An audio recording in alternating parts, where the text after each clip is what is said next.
It's hard not to wonder if somewhere out there in the millions and millions of viewers watching Clay Aiken rocket to fame was the man named Vernon Grissom, singer, Aiken's biological father, and the source, he says, of so much heartbreak.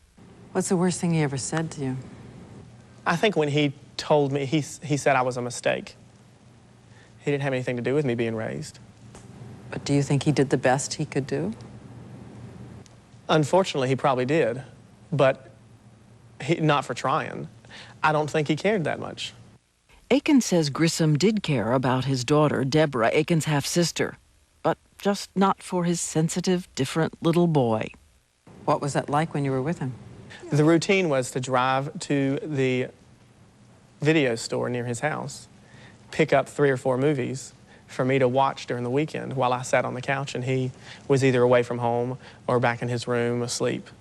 Aiken was still a baby when Grissom and Aiken's mother divorced. Was he abusive? Yeah. Hit her? You know, she doesn't talk about it ever. And I don't know how thrilled she is with me talking about it either.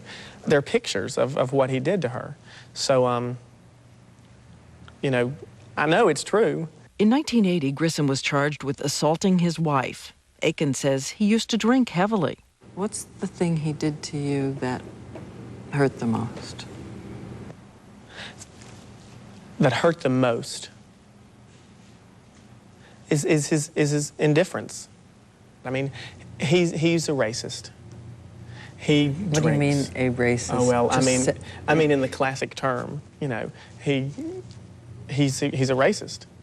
He has no tolerance for people who are different. And then on the weekends that I would see him, you know, he'd be using the N-word left and right. I mean, I think he, in some ways, many ways, was a symbol, as I got older, 12, 13, was a symbol of what I didn't want to be. How did you decide, no more, I'm not going to see him anymore? I just said, you know, you don't ever call me and ask me to come. I always call you. Next time you want to see me, give me a call and I'll drive up. Sure thing. And he never called, ever. After high school, Aiken says he decided to make the break official. When I changed my last name, I didn't talk to them about it. I made the decision on my own, and so I took my mother's maiden name. His father's family was upset, and he says when he tried to go to his grandmother's funeral, it was brutal. The funeral director came up and asked me to leave, that the family didn't want me to be there.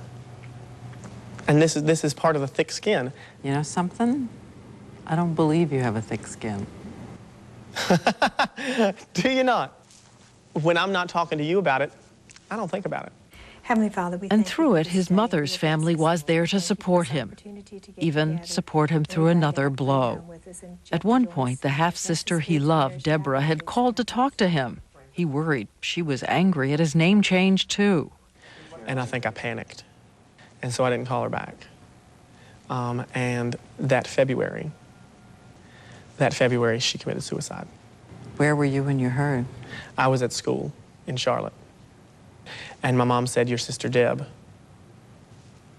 she shot herself last night. Really, really, really hit hard.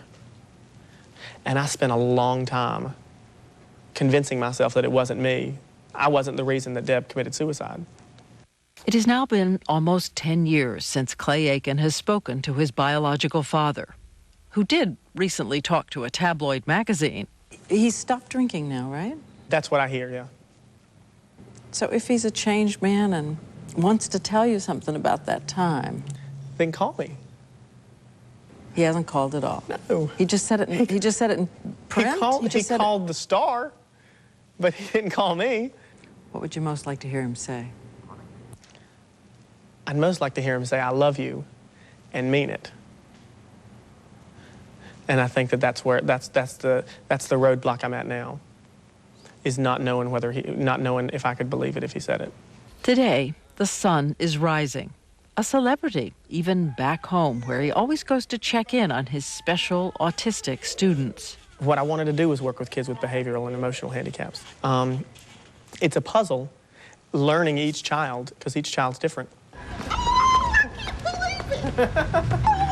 Oh, God, Oh, we love you so much. But even back home, the fans find him. Thanks. Hey, how are you?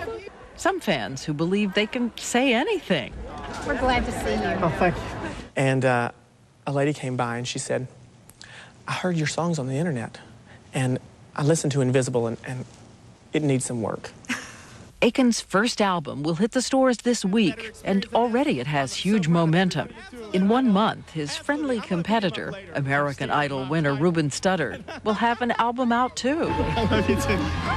Little bit of you wants to outperform Ruben's album? Little bit of you, little bitty. Not Probably quite a little perfect part of Clay. Probably a little bit. Does he want to beat you think? Oh, I'm sure. We don't tell each other that. We don't talk about it with each other because our friendship is much more important than my album sales. Honest to God. We don't really know what comes of an American Idol contestant. I'm a realist. I'm not an optimist. I don't want false hope. So I don't know where this is going for me. Steeling yourself in case it all goes. I am. I absolutely am. But you know what? And that people don't believe me. Simon Cowell doesn't believe me, and you might not either. I think I would get over it really quickly, though. I talk to friends of mine who are now teaching. They've graduated and they have classrooms. And I get really jealous. And I get really excited talking to them about their classrooms. And I want one. I think I'd be happy. And you don't believe me, do you? I mean, because it's almost. Hard. Not quite. Almost. You know what's funny is I got as far as I dreamed I would get. Never thought I'd make the top 10. But I got as far as I dreamed.